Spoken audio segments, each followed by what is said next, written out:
The U.S. Pioneer moved smoothly through the endless darkness of space. It was humanity's first deep space diplomatic vessel, built not for war, but for peace. Captain Elias Carter stood on the bridge, his hands behind his back, watching the vast expanse beyond the ship's windows. They had traveled far beyond human space, into the unknown. Today was historic, humanity's first meeting with the Xilari Empire. The Xilari were one of the most advanced alien civilizations in the galaxy. Their ships were sleek and powerful, their technology far beyond what humans had developed. The hope was that they would welcome humanity into the stars as allies. That was why the Pioneer had come, not with weapons, but with open hands. "Captain, we're receiving a transmission," said Lieutenant Sarah Puddle from the communications console. Carter nodded. "Put it through." A holographic image flickered to life in the center of the bridge. A tall, elegant Xilari figure appeared. His skin shimmered like metal, and his golden eyes studied Carter with cold curiosity. "I am High Commander Xelvorin of the Xilari Empire," the alien said, his voice smooth but emotionless. "You are humans. Your presence in our space is unexpected." Carter straightened. "I am Captain Elias Carter of the United Systems. We come in peace, seeking friendship and cooperation between our people." Xelvorin tilted his head slightly. "Friendship, cooperation." He let out a quiet, almost amused sound. "Humans are new, unproven. You speak as if you are equals, yet you arrive in a ship that is barely beyond primitive." Carter remained calm. He had expected hesitation from the Xilari. He had not expected open disrespect. "We understand that you are more advanced than us. We only wish to learn, to grow together." Xelvorin's golden eyes flashed. "You misunderstand, Captain. The Xilari do not form bonds with lesser beings. You have overstepped your place." A silence fell over the bridge. The crew exchanged uneasy glances. Carter's jaw tightened, but he kept his voice steady. "We are not enemies." The Xilari commander leaned closer to the holographic screen. "You are nothing." Without another word, the transmission cut off. The hologram flickered and vanished, leaving only the hum of the ship's systems in the air. "Captain, that didn't sound like a friendly response," said Patel hesitantly. Carter exhaled slowly. "No, it didn't." Before anyone could say more, alarms blared across the bridge. "Captain," shouted Lieutenant James Monroe from the tactical console. "Multiple Xilari warships just appeared. They weren't on sensors a moment ago." The screen displayed them, sleek, silver vessels, surrounding the Pioneer like hunters circling their prey. "Open a channel again," Carter ordered. Patil worked quickly. "They aren't responding." A deep hum vibrated through the ship. Then, without warning, a bright energy beam struck the Pioneer. The ship shook violently, lights flickering as systems struggled to handle the impact. "Shields are failing," Monroe yelled. "Evasive maneuvers," Carter commanded, gripping his chair. The Pioneer tried to move, but the Xilari ships were too fast. Another blast hit them. Sparks flew from the control panels. The ship groaned under the force of the attack. "Engines are offline. We're losing power." Carter clenched his fists. This wasn't a misunderstanding. This wasn't just a warning shot. The Xilari had made their decision. They saw humanity as weak, unworthy, insignificant, and they had no intention of letting them leave. "We have to abandon ship," Patel shouted. Carter hesitated. Leaving the Pioneer felt like failure, but the lives of his crew mattered more than pride. "Everyone to the escape pods. Now." The crew rushed to comply. Emergency sirens blared as hatches opened, revealing the small pods that would carry them away. One by one, the escape pods launched, streaking away from the burning wreckage of the Pioneer. Carter was the last to leave. He stood on the bridge for a moment, watching as the ship, the pride of humanity, broke apart in the cold void of space. Then, with a deep breath, he stepped into the last escape pod and sealed the door. As the pod ejected, Carter looked back. The Pioneer exploded in a burst of fire and debris, pieces of it scattering across the stars. The auxiliary didn't even stay to watch. They had already left, as if humanity wasn't even worth confirming as destroyed. But as Captain Carter drifted toward the distant, barren moon where the other escape pods had landed, a fire burned inside him. They had underestimated humanity. They had made a mistake. And one day, humanity would prove it. Captain Elias Carter's escape pod landed with a heavy thud on the barren moon's rocky surface. The impact jolted him in his seat, but he barely noticed. His mind was still replaying the destruction of the U.S. Pioneer. The auxiliary had wiped away humanity's first deep spaceship as if it were nothing. They hadn't even bothered to chase the survivors. That thought angered him more than anything. He unstrapped himself and pushed open the pod's hatch. A vast, gray wasteland stretched before him. Jagged rocks and craters dotted the landscape, and the sky above was pitch black, speckled with distant stars. It was lifeless, desolate, but at least it had an atmosphere. In the distance, he spotted other escape pods. A small feeling of relief washed over him. His crew had made it. Carter activated his suit's communicator.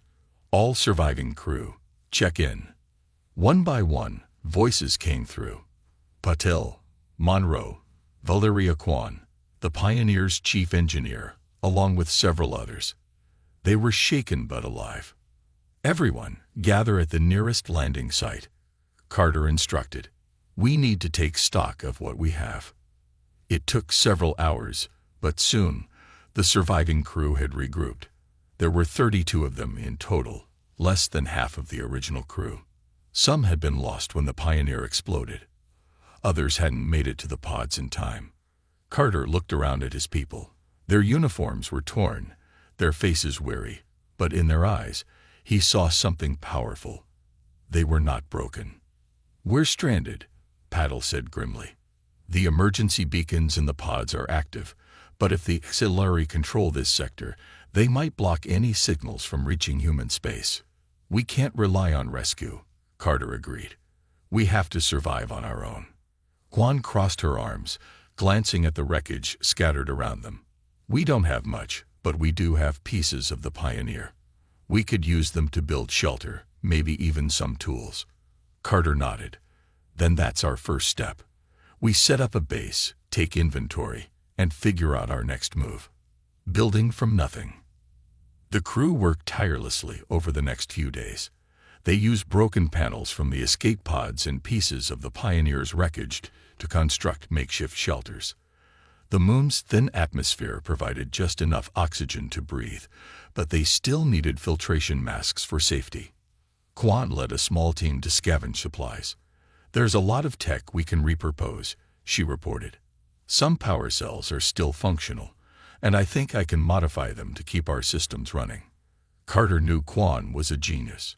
If anyone could make something out of nothing, it was her. Do what you can, he said. Meanwhile, Patel and Monroe worked on communication. They boosted the escape pod's distress signals, hoping someone in human space would pick them up. But days passed with no response. One evening, as Carter walked through the camp, he found Kwan hunched over a piece of salvage technology, her face deep in concentration. What are you working on? He asked. Kwan didn't look up. An idea, she muttered. The auxiliary think we're weak. They destroyed our ship like it was nothing. But what if we build something better? Carter raised an eyebrow. We barely have a working camp, and you're thinking about a ship. She finally looked at him, her eyes blazing with determination. Not just any ship, Captain. The best ship. A ship that can stand up to the auxiliary. Carter was silent for a moment. The idea seemed impossible. They had limited resources, no proper construction facilities, and only a handful of engineers. And yet, the auxiliary had dismissed them as insignificant. If humanity wanted to survive in this galaxy, they needed to prove otherwise. How would we even begin? He asked. Kwan grinned. We start small. We gather everything we can from the wreckage. We reverse engineer whatever auxiliary tech we find, and we build. Carter looked around at his people. They were engineers, scientists, pilots. They were survivors. And now, they would become something more. He turned back to Quan and nodded. Then let's get to work. A new mission. The days turned into weeks. The survivors worked with relentless energy, scavenging every usable part they could find. Quan's team carefully studied auxiliary components, deciphering their advanced technology piece by piece. Every setback only made them more determined. Every failure became a lesson. Paddle developed new communication systems, allowing them to stay in contact across the moon. Monroe helped design defensive barriers, just in case the auxiliary returned. Carter oversaw the entire operation, ensuring that morale stayed high. It was slow progress, but every day their vision became clearer. They weren't just trying to survive anymore. They were building something greater. They were building the Revenant, a ship that would one day change everything. The cold wind swept across the barren moon, carrying fine dust over the makeshift human settlement. What had once been a scattered collection of escape pods was now a growing base. It wasn't much. Metal shelters built from wreckage, repurposed energy cells providing power, and a small food supply from emergency rations. But it was home. And more importantly, it was a workshop. Captain Elias Carter walked through the camp, watching his people work. Despite everything they had lost, they refused to give up. Engineers, scientists, and technicians moved between workstations, welding metal, testing circuits, and piecing together machinery. They weren't just surviving anymore. They were building the Revenant, reverse engineering the enemy. Chief Engineer Valeria Quan wiped sweat from her forehead as she examined a glowing blue power core, one of the few intact pieces of auxiliary technology they had salvaged. Around her, a team of engineers worked tirelessly, dismantling alien components and connecting them to human systems. "This thing is incredible," Quan muttered, tracing her fingers along the smooth metallic surface of the core. "It's way beyond anything we have, but I think we can use it." Carter crossed his arms. "How?" Quan's eyes sparkled with excitement. "The auxiliary use energy differently than us. Their ships don't run on fuel like ours. Their reactors pull energy directly from subspace, making them faster, more efficient." She tapped the core. "If we can figure out how to stabilize this technology, we won't just match their power. We'll surpass it." Carter nodded. "Do whatever it takes." Quan grinned. "Oh, I will." Training the future crew. While the engineers worked on the Revenant, Lieutenant Sarah Patel focused on another challenge: training. If they built the most advanced ship in the galaxy, they needed a crew that could handle it. She stood in front of a group of survivors, their uniforms torn, their faces hardened by struggle. These weren't soldiers. They were pilots, technicians, and scientists. But they had something greater than experience: determination. "We don't have simulators, and we don't have textbooks," Paddle said. "But we do have minds that adapt. The auxiliary think we're weak because we don't have their technology. They're wrong. Our strength is that we learn." She turned to a broken piece of auxiliary control systems. "We'll study everything. How they navigate, how they fight, how they think. And when the time comes, we'll show them exactly what humans are capable of." The crew nodded in silent agreement. They didn't need weapons to fight back. They only needed time. Building the impossible, days turned into weeks. The Revenant took shape. It wasn't built in a factory, nor was it constructed with perfect precision. It was welded together from the remains of the Pioneer and alien wreckage. Every piece of metal was reshaped by human hands. Every wire was connected with effort and care. Carter stood before the massive hull of the ship.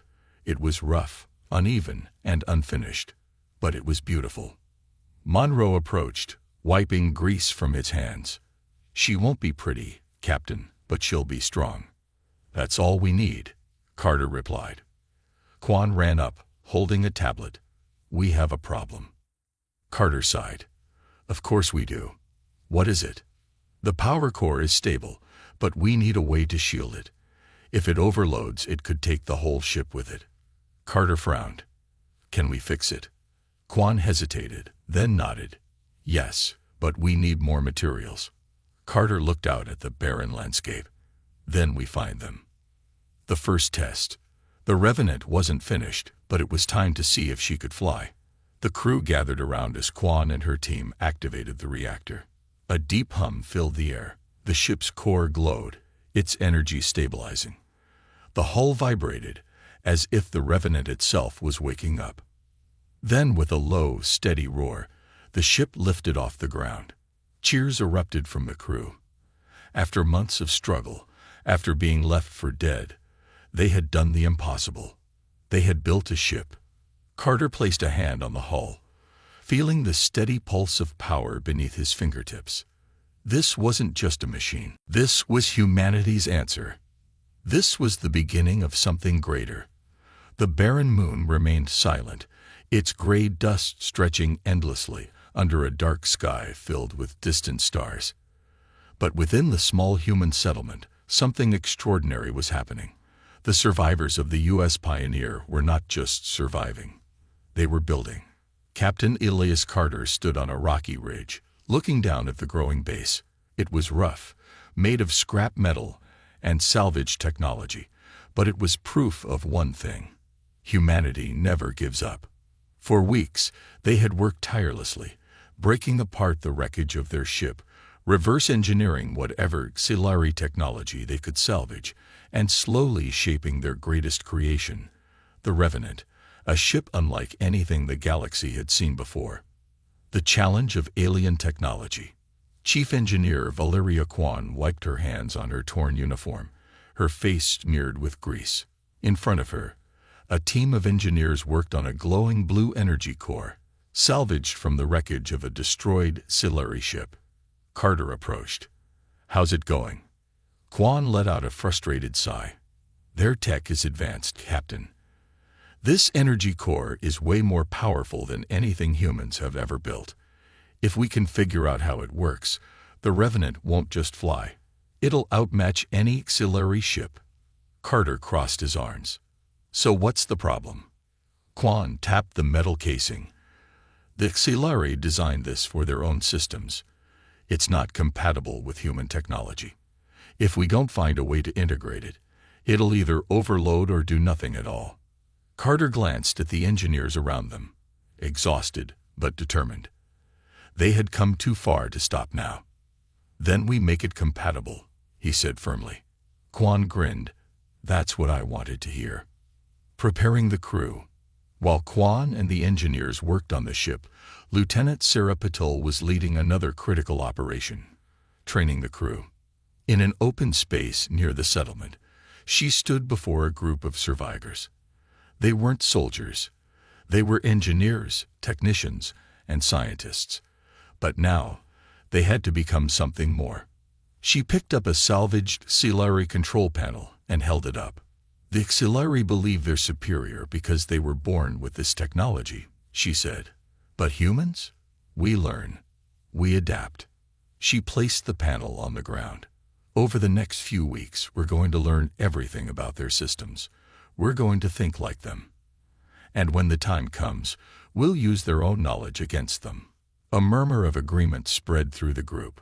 They were tired, but in their eyes, Paddle saw determination. Monroe, the ship's former weapons officer, stepped forward. And what about combat? If the auxiliary come back, we won't stand a chance. Patil smirked. That's where we get creative. A new kind of ship. The Revenant was unlike any human ship before. Instead of traditional engines, it used salvaged auxiliary subspace drives.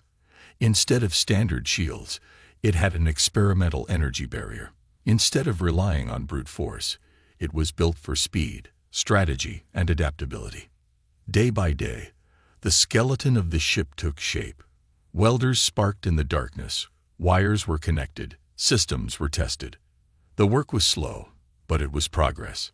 One night, as Carter inspected the half-built hull, Quan walked up beside him.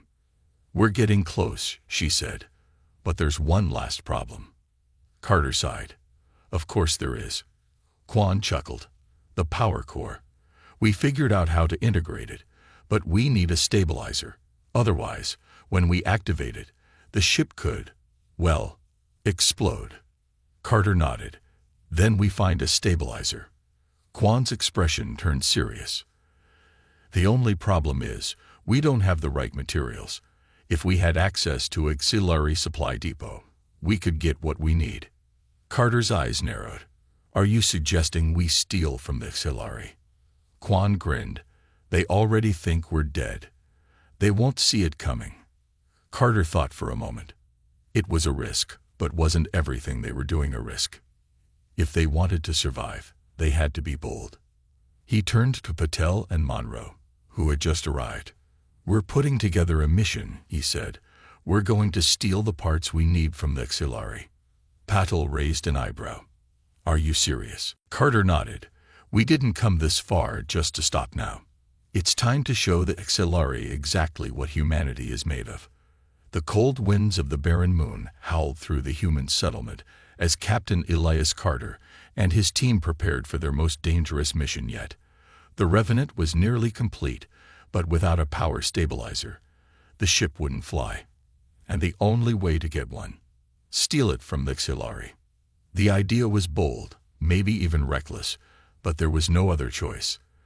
The auxiliary had left them for dead. They wouldn't expect a handful of stranded humans to strike back. Carter stood inside the main shelter, a crude metal structure built from the wreckage of the Pioneer. A holographic map flickered on the table before him, displaying a nearby auxiliary supply depot. "This is our target," he said, looking at his team. "We go in fast, get what we need, and get out before they know what's happening." Lieutenant Sarah Patel crossed her arms. "We're not soldiers, Captain. How do we pull this off?" Monroe, the former weapons officer, grinned. "We don't need to fight them head-on. We just need to be smarter." Carter nodded. "Exactly. We use stealth. The auxiliary won't expect us, and that's our advantage." Quan, the chief engineer, tapped on the map. "Their security is automated. If we can disable their systems, we'll have just enough time to grab the stabilizer and escape." Patel exhaled. "All right, let's do it." Into the enemy's territory. The small strike team, Carter, Patel, Monroe, Quan, and 2 engineers, traveled through the moon's rocky terrain, keeping low to avoid auxiliary patrols. The supply depot was a sleek, metallic structure, its glowing blue lights standing out against the dark sky. Carter peered through a pair of binoculars. "There," he whispered. "Main entrance is guarded. But look, ventilation shafts along the side." Quan smirked. "Good thing humans are smaller than auxiliary." Moving silently, they approached the depot. Monroe took out a small device, hacking into the security grid. "We're in," he whispered. "Cameras are looping fake footage. They won't see us coming." One by one, they slipped into the vents, crawling through the tight space until they reached the main storage area. The room was filled with advanced auxiliary technology, energy cores, weapon parts, and navigation modules. But they only needed one thing. "There," Quan whispered, pointing to a glowing cylinder mounted on the wall. "The power stabilizer." Patel moved quickly, detaching it while Carter kept watch. Just as they were about to leave, a deep, humming sound echoed through the depot. The security system was coming back online. "Time to go," Carter whispered urgently. They rushed back to the vent, but before they could climb inside, an auxiliary drone floated into the room. Its glowing red eye scanned the area. Monroe didn't hesitate. He grabbed a nearby metal rod and hurled it at the drone. Sparks flew as the machine crashed to the ground. "Now we really have to go," Patel said. The Great Escape. The team ran through the depot, alarms blaring behind them. The auxiliary would arrive soon. They had to move fast. As they reached the exit, a patrol ship descended from the sky, blocking their path. "We're trapped," Quan shouted. Carter's mind raced. There was no time to think, only time to act. "Split up," he ordered. "Meet back at the settlement." The team scattered, dodging energy blasts as the auxiliary opened fire. Monroe and Paddle sprinted toward a rocky ridge, using the uneven terrain as cover. Quan ran in the opposite direction, the stabilizer clutched tightly in her hands. Carter drew his blaster, one of the few weapons they had salvaged, and fired at the auxiliary troops. He wasn't trying to hit them, just distract them long enough for his team to escape. As the auxiliary focused on him, Patel and Monroe reached a hidden escape tunnel they had scouted earlier. Quan wasn't far behind.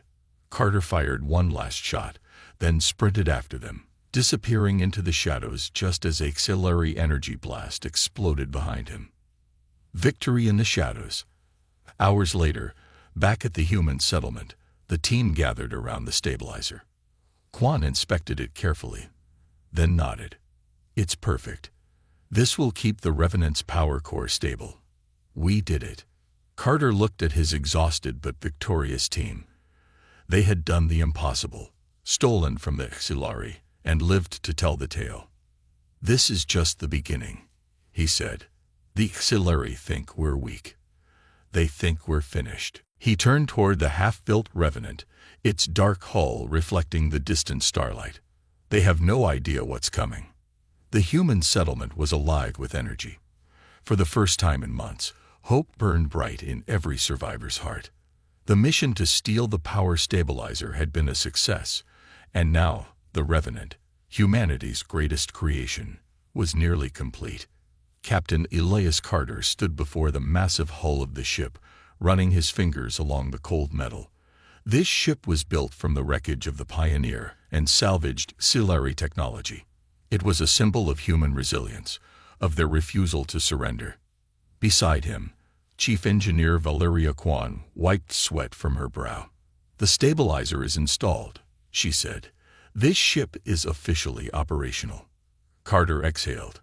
"Then it's time for the first test." The first flight. Inside the ship, the control room was a mix of human and alien technology. The control panels glowed with an eerie blue light, the auxiliary interface now modified for human use.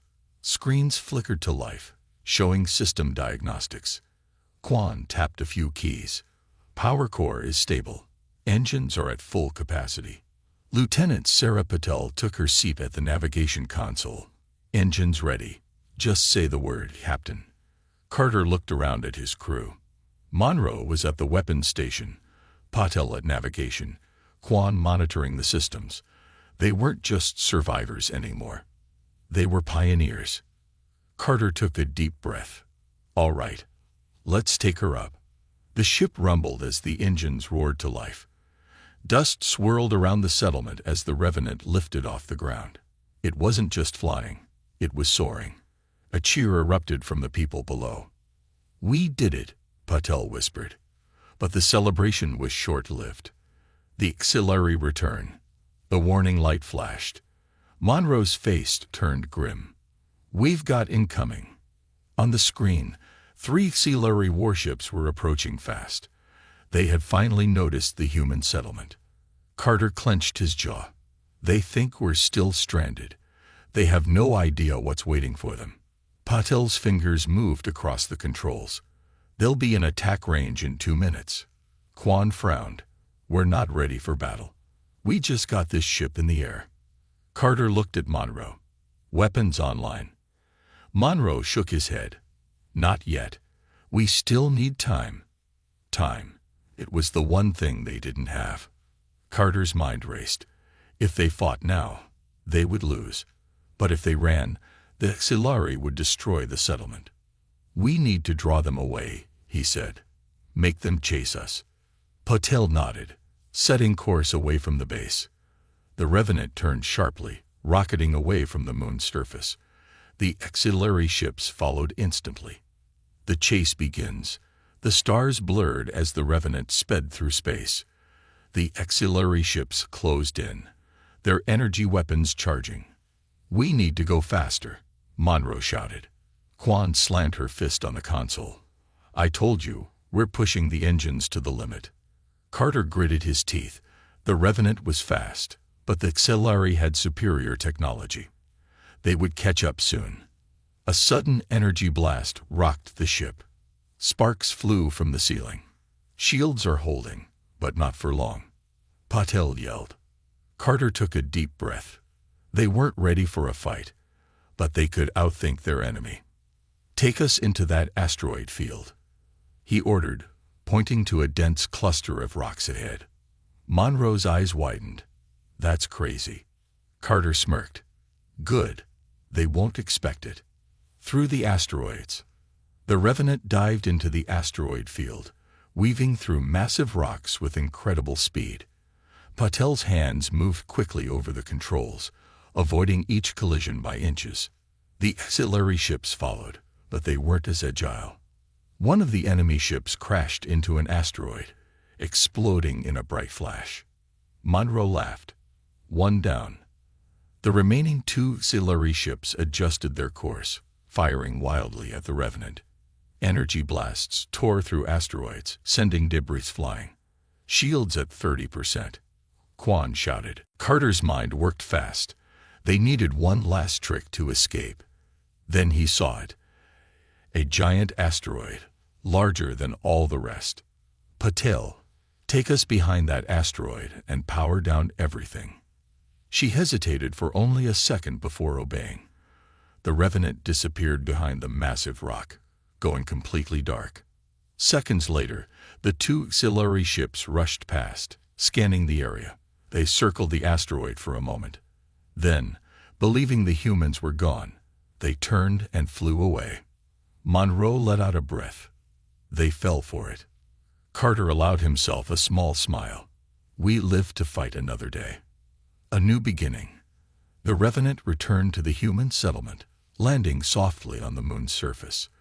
The people cheered as their heroes stepped out of the ship. Carter looked at his crew.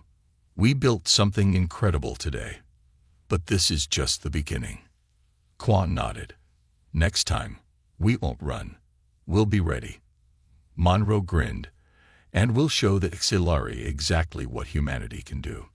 Carter turned to the sky, where the auxiliary had disappeared. They thought humans were weak. They were wrong.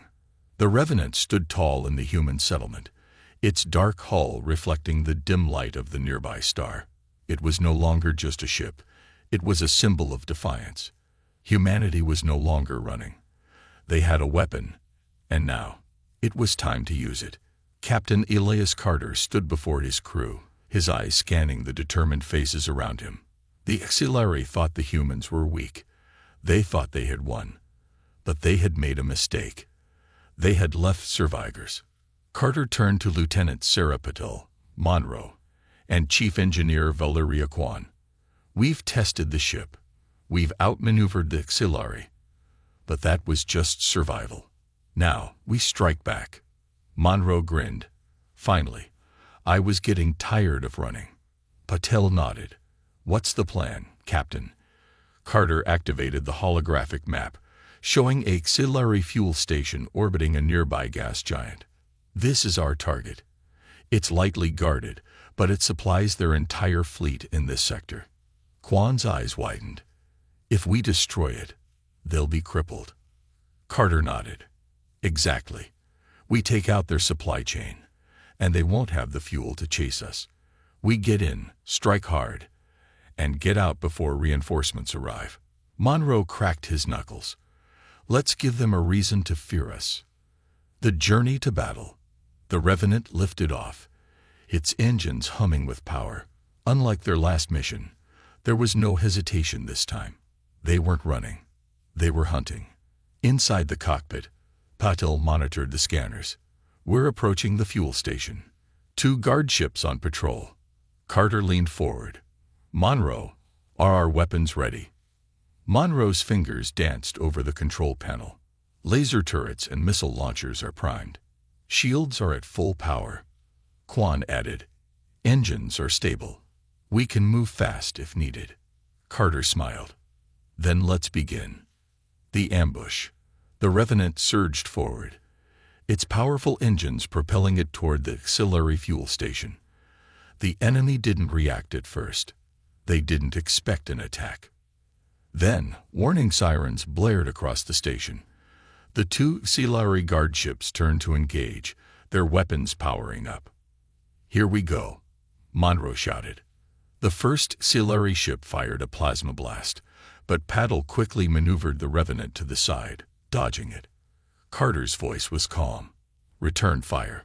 Monroe grinned and pressed the trigger. The Revenant's laser turrets blazed to life, striking one of the enemy ships directly on its engines. The auxiliary ship exploded in a fiery burst. The second auxiliary ship rushed toward them, trying to circle around. "They're flanking us," Patel warned. Carter didn't hesitate. "Quan, give me full power to the engines." Quan pushed a lever forward. Done.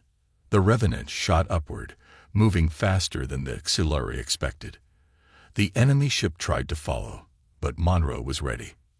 "Missiles away," he shouted. A pair of missiles launched from the Revenant, streaking through space. They slammed into the enemy ship, breaking it apart in an instant. The sky was clear. Only the fuel station remained. Destroying the station, Carter stared at the station ahead. It was a massive structure, filled with glowing fuel tanks and docking ports. If they could destroy it, the auxiliary fleet would be stranded. "Target the fuel tanks," Carter ordered. Monroe locked onto the station. Locked and loaded. Fire. The Revenant unleashed a barrage of missiles and laser blasts. The weapons tore through the station's structure, hitting the fuel reserves. For a moment, there was silence. Then, boom!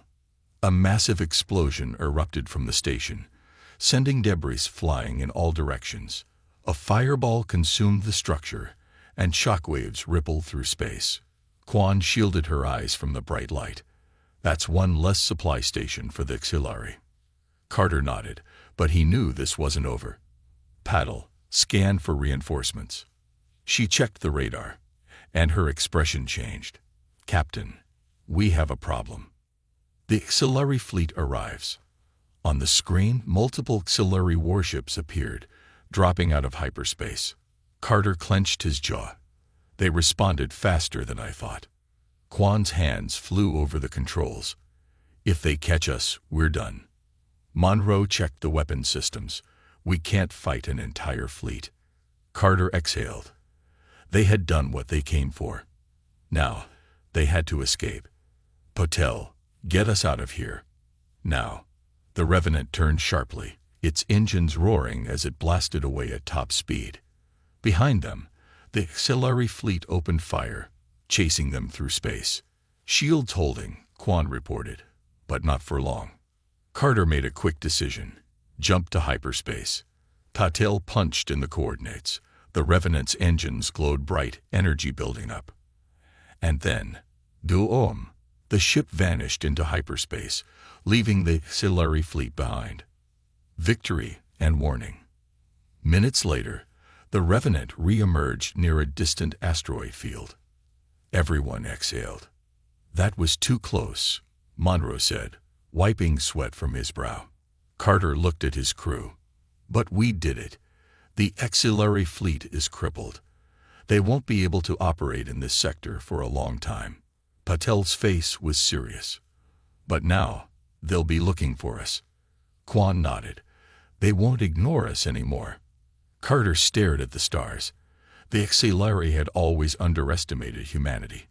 But now, for the first time, they would see the truth. The humans weren't just survivors. They were warriors.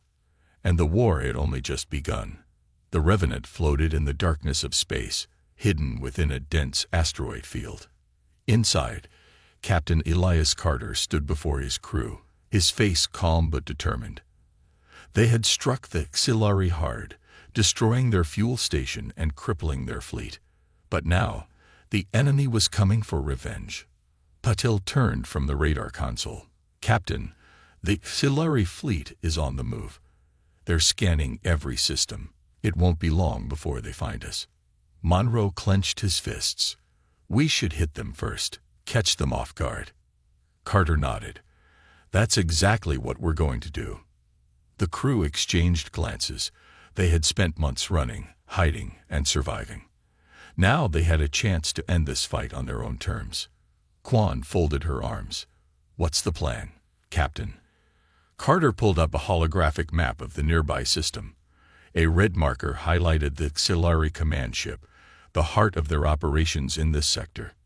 We take out their flagship, Carter said. Without their leader, the fleet will fall into chaos. Patel's eyes widened. That's risky. They'll have defenses. Monroe grinned. Good. I like a challenge. Carter smirked. Then let's give them one. The approach.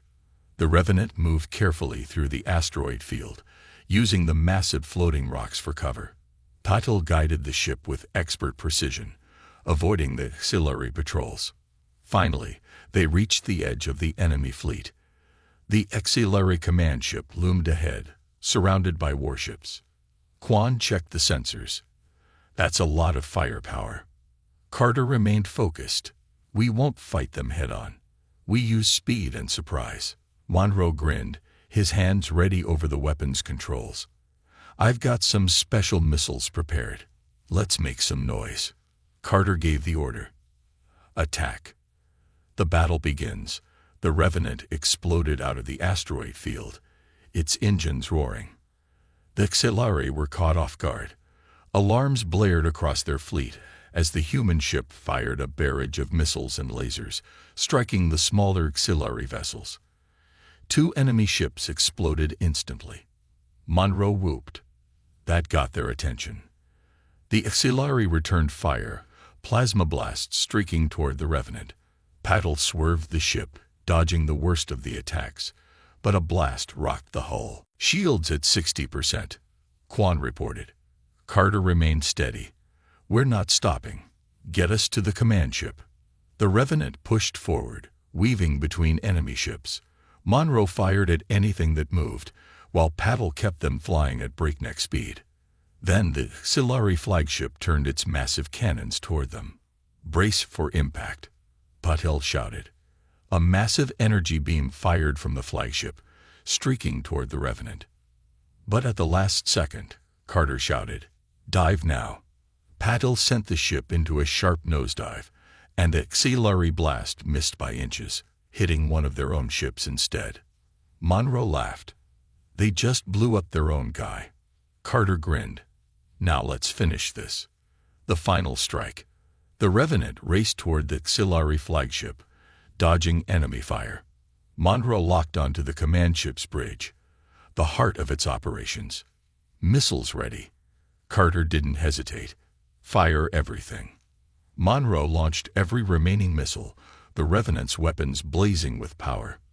The missiles streaked toward the auxiliary flagship, striking its engines, defenses, and finally, the bridge. For a moment, nothing happened. Then, boom! A massive explosion ripped through the flagship, breaking it apart from the inside. Fire and debris filled space as the command ship collapsed into itself and exploded in a brilliant flash. The auxiliary fleet froze in shock. Without their leader, they had no direction. One by one, the remaining auxiliary ships turned and retreated. Monroe pumped his fist. They're running. Patel exhaled. We actually did it. Carter watched as the enemy fleet fled into the stars.